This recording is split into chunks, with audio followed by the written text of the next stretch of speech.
With over 400 stores nationwide, Bell's Outlet is growing faster than ever. Now shop our newest store in Melbourne at the grand opening celebration November 2nd through 5th. Discover more brand name fashion for the whole family, plus home decor up to 70% off department store prices. The first 150 customers each day, November 2nd through 5th, get a mystery scratch-off card for a shopping spree up to $250 at the new Bell's Outlet in the Post Commons. Doors open at 9 a.m., 10 a.m. Sundays. Blog Talk Radio. Hello and welcome to a new episode of Conscious Cool Chic Radio. I am Molly McCord, and thank you for your presence today. Thank you for being here. I know that life is busy and hectic, and for many of us, the back to school is getting started, where we begin our new fall routines, and things pick up a pace. So I hope that this time together is beneficial to you. And I'd like to just start with a simple pause, a simple breathing, a simple time of slowing down and just allowing yourself to feel the breath in your lungs and to feel yourself have a moment of presence, relaxation, awareness, mindfulness, and to just be in that state of everything is as it should be. Everything is fine in this moment, no matter how fast things might feel. Everything is happening with wonderful energy surrounding you. If you forget that, you can always call that in. You can always bring that into your intention and activate it in that way. So, now that we have done a minute here of the grounding, the relaxation, the just simple awareness and presence, I hope that helps you call in your energy from wherever it was scattered out into. If it's scattered out from earlier today or from yesterday, from your projects, from your tasks, from all the things that are on your mind, just to call your energy back in and feel that strength in yourself again, that knowingness, that presence, that confidence that you're ready for your next steps and you're ready to move ahead.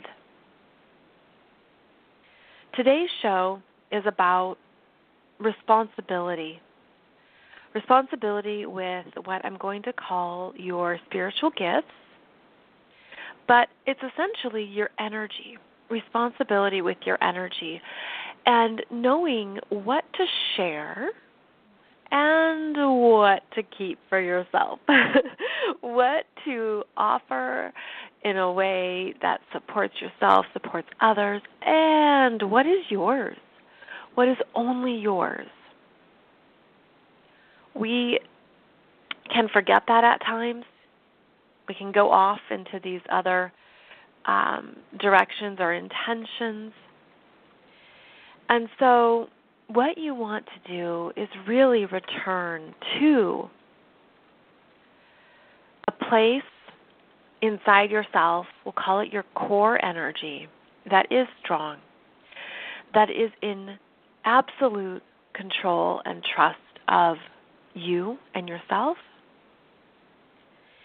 and helps fortify you when you aren't quite sure if you should share or if you should keep something to yourself. So let's start by just even talking about spiritual gifts and what those are. Now, we all have them. Spiritual gifts are from your lifetimes, from where you have been in different lifetimes, in different experiences, where you have been talented and gifted and more energetically aware. And what's interesting about the spiritual gifts is that we first of all usually have a tendency to think of them as being psychic, being intuitive, being a channel, doing something in the other realms. We can think of it as, well, that person's talented because they are a professional psychic and I don't have those gifts. Or they channel and I can't do that. Or they're really in touch with their guides, with their angels, and I can't hear mine. So spiritual gifts exist in so many different forms. And yes, it's psychic, intuitive, channeling, but there's also other ways that we are essentially connected to spirit. We all are. In fact, we're all intuitive on some level. And it really depends on how much you're using your mind, your cerebral linear mind, and how much you're trusting your gut feelings, those whispers, those softer messages. We all have that intuitive connection, and we all have the ability to connect with our spirit guides, our angels, that otherworldly presence that you feel, that you maybe sense it nudging you, or you feel its presence, or you hear the words, or you get a visual of the image of this other being. We all have that. Not everyone wants it. Not everyone will use it. Not everyone chooses it. But it's something that we all have access to if we do want it. Spiritual gifts also show up as the 5 clairs. And clairvoyance is the one that's known the most. But there's also, in clairvoyance, so the clairs mean seeing, clear seeing. And we can have that clarity through all of our senses. So clairvoyance is clair seeing. There is clairaudient, which is clear hearing, being able to hear the messages, hear information, hear conversations. It's like you're not present, but you hear a conversation or you hear a phrase or words happening. There is clairsentient, which is where you smell. You have a clear sense of smell. You smell the roses when there's no roses around. You smell lavender. You smell something as a message from spirit. The clairsentient is interesting, and because it can be a lesser known of the clairs. It could be the one that catches you off guard at times. There's also claircognizant, and that's clear knowingness. Where you have clarity, you know it, you've got it. It's like, okay, I know this is true. That's claircognizant. There is clear tasting. Get this one. I'm going to say it wrong. Clairgustance. It doesn't quite roll off the tongue. But that's if you're tasting something that isn't in your mouth. So that one's kind of odd, huh? But that is one of the clairs. That's one of the knowingness. That's a message. And then there's clairtangency, which is touching. So being tangent, touching something and feeling like you're, touching a lamb's wool, or touching something very soft or very shiny or very clear. All of these are known as intuitive senses, clear knowingness, clear information from spirit. So in addition to channeling, intuition, being psychic, and the visuals, that would be clairvoyance actually, is when you receive visuals, which could happen through meditation, during meditation. That can happen as you're, even just going about your ordinary life, and all of a sudden you see something, or all of a sudden you get this vision or this great, amazing picture that could seem like a mirage, and that would be that message from Spirit guiding you in some manner. Now, spiritual gifts take development to get stronger, and it's always our choice to develop them or not, and to further them, to get stronger in them, and truly to trust them, to really trust them, because we don't have to trust them, and in fact, that is one of the biggest roadblocks, is the trusting. And, I can attest to that. There's things that I have not trusted that I was receiving messages on, and you just get stronger with it. You get stronger in believing. When you don't trust it, then you see how you should have, right? That's always a good teacher. You see, oh, yeah, I should have been aware of that. I should have done that. I should have. And so next time, hopefully you do, because you remember how the information was so clear and so direct and right on. So with our spiritual gifts, as we're developing them and getting stronger with them, we can be very excited about them. And you might find that there are people you share them with, and of course there's people you do not. And that's simply your own knowingness of who would understand, who gets it and who does not. But even then, that one could be clear to you. You're like, okay, well, obviously I'm not going to talk to my brother about this, right? Or, okay, obviously my sister completely understands. My best friend is definitely on this wavelength. And other people, you're like, okay, no way. I'm not opening Pandora's box with them. Now, that's when it's clear to you. But then there's times when even people you're connected with who would get it, it doesn't mean you have to tell them everything or share the world.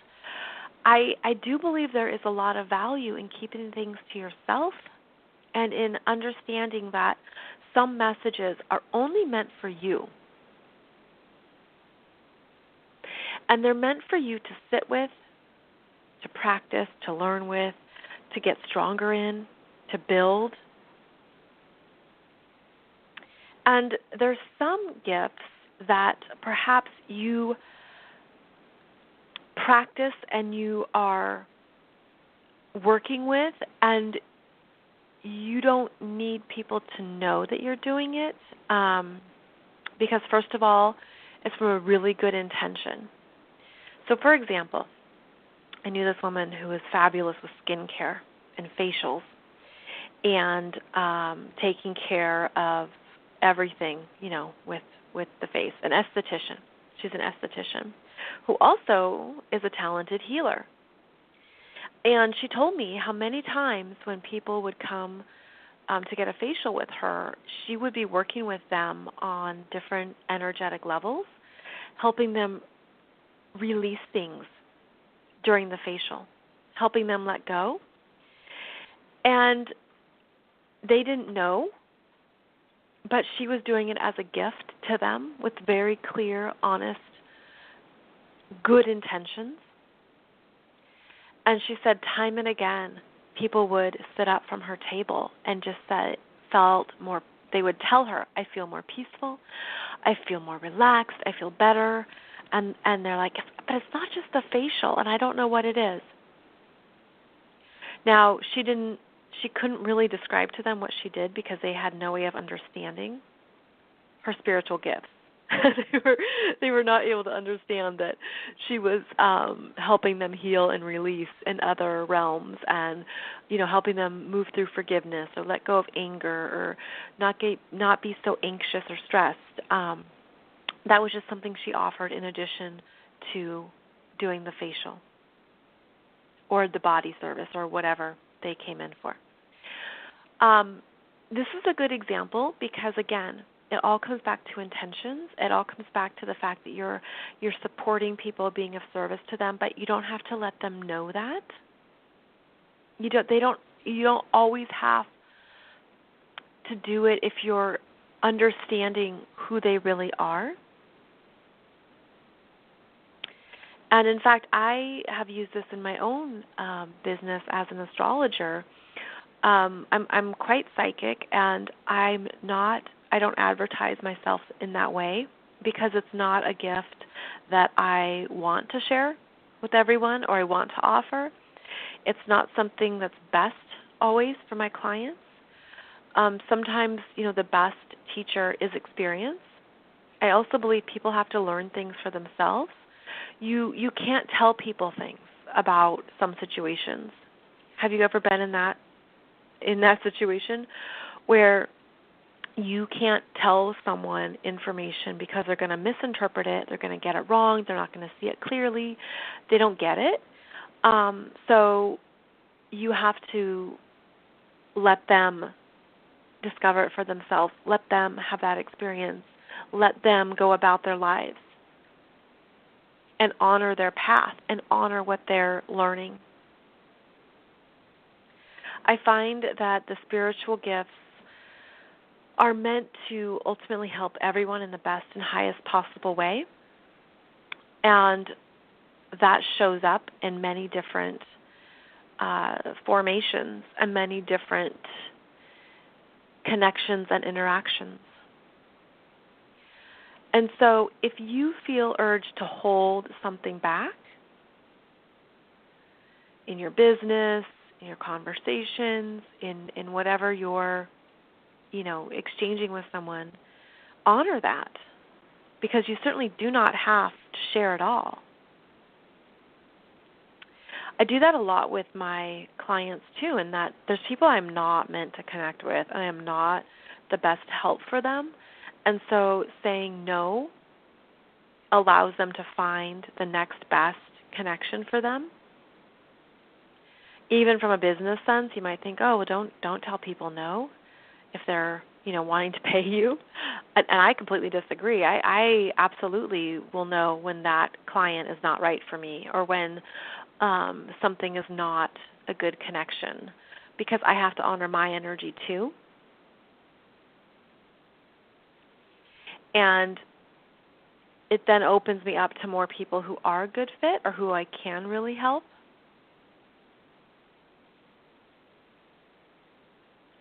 So there is no one simple answer, and it comes down to learning and trusting it for yourself.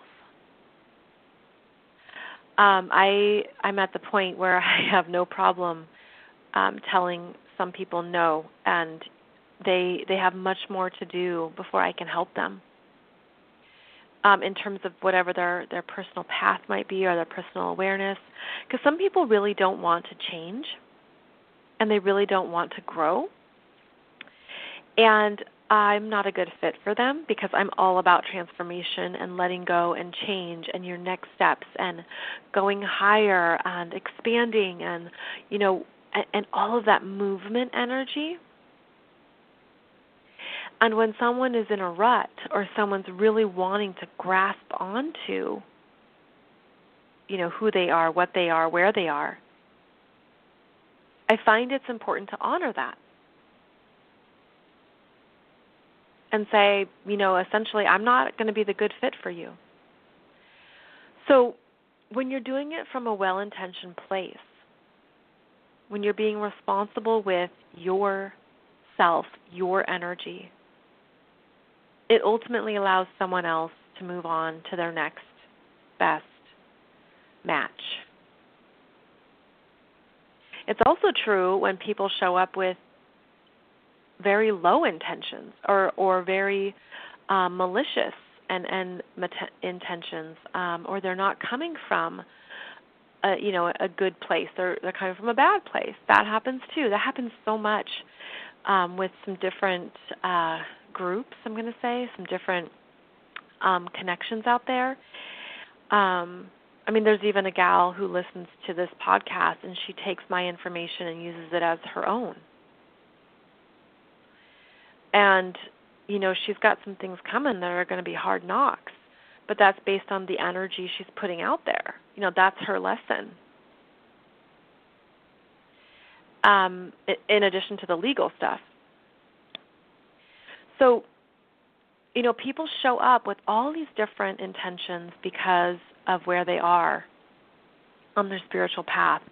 And it's really important to be self-honoring and to not be under the guise of fake service, because that intention will come through.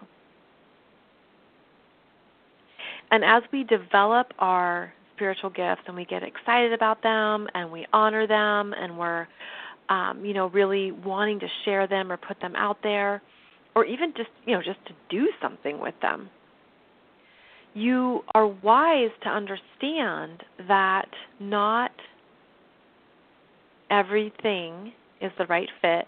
Not everyone is the right fit. And that means things can go slower at first.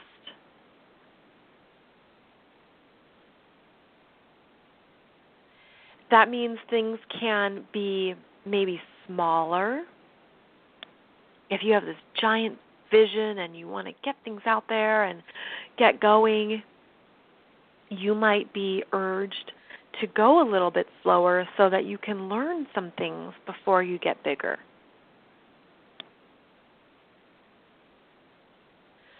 So there is no one path or one, you know, formula. It's really different for each person.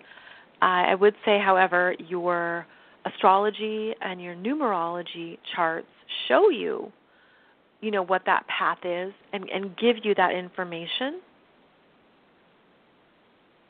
for your own use, for your own private consumption, and helps you understand more of what your spiritual gifts are. The astrology chart, your astrology chart will describe different things that you have access to, especially with the water signs, Pisces, Scorpio, Cancer. Also your 12th house and your 8th house reveal spiritual gifts. And, you know, planets in Pisces, the house that's ruled by Pisces, because Pisces is very intuitive. And Pisces is the house of psychic development. Sagittarius is also can be quite psychic. And there's so many different formulas. I mean, there isn't just two signs that are psychic. There's many ways that this shows up for people. In fact, it was learning my astrology chart that I opened up to my psychic development. I have Neptune, Pisces rules my 3rd house, and that is the psychic connection, the psychic knowingness, listening. It's also the writing of writing out information that is from spirit. So all of that is something that has been really awesome and really helpful because, you know, our astrology charts are meant to support us.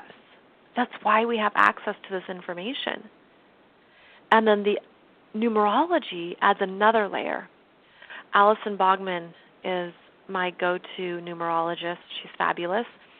And she really helps to pinpoint themes and things that are going on and what's to focus on. And she has a lot of integrity. She is someone who really wants to help you and support you. And all of that comes through her astrology chart, too.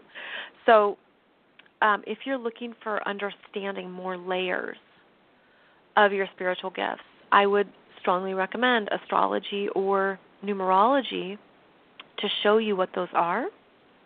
And you can also find some of your past life energies and what those are, you know, what those have showed you in what you've developed in other past lives. Some of us, you come in with different karmic rewards as well.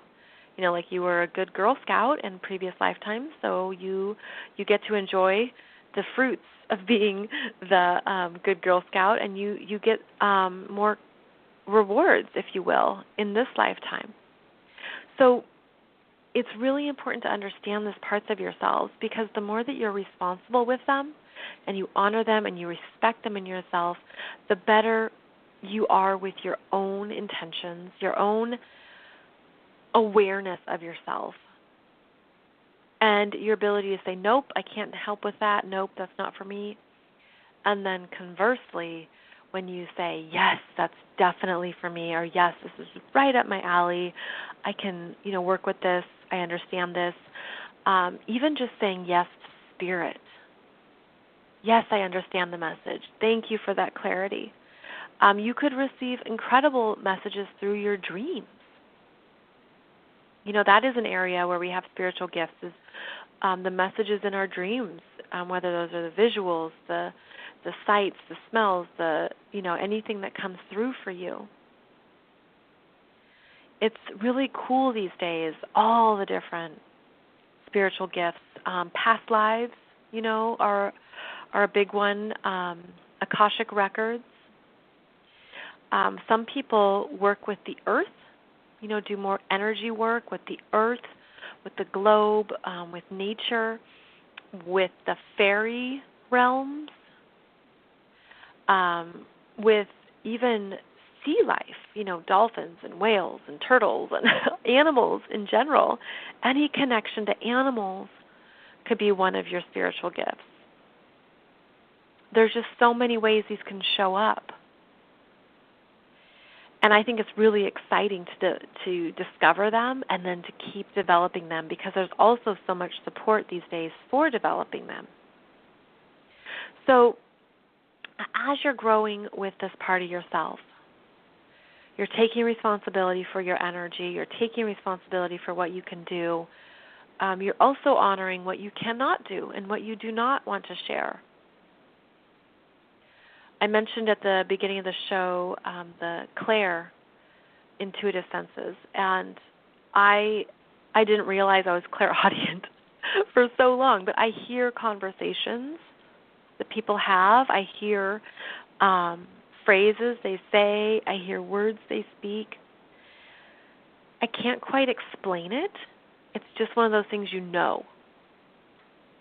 And that's why it's one of the clairs, is because it's clear. Very clear. So I've been working on developing that, the clairaudient. It helps me know people's intentions. It helps me know what they really think, what they really believe, to keep up some strong boundaries, and then also the really good eggs, the amazing people that it's just exciting to cross paths with and connect with. So these are all meant to support us. The spiritual gifts are meant to be the tools that we use and we bring to the table to help create our dream life and exactly what we want here. It's part of awakening. It's awakening to yourself as a spiritual being, awakening to all of your energy, awakening to all of your gifts, awakening to the fullness of you in this single lifetime. So that's pretty groovy. And at the same time, we have responsibilities with that and boundaries and needing to say no and ultimately respect yourself as a way of respecting the energy and respecting other people. So keep in mind that, the energy we create comes back to us times 10. It comes back to us in huge ways, and that's how we manifest and create, is that we are experiencing our own energy as it evolves and grows. So as you continue to explore and develop your spiritual gifts, you really open up to even more wonderful things in your life.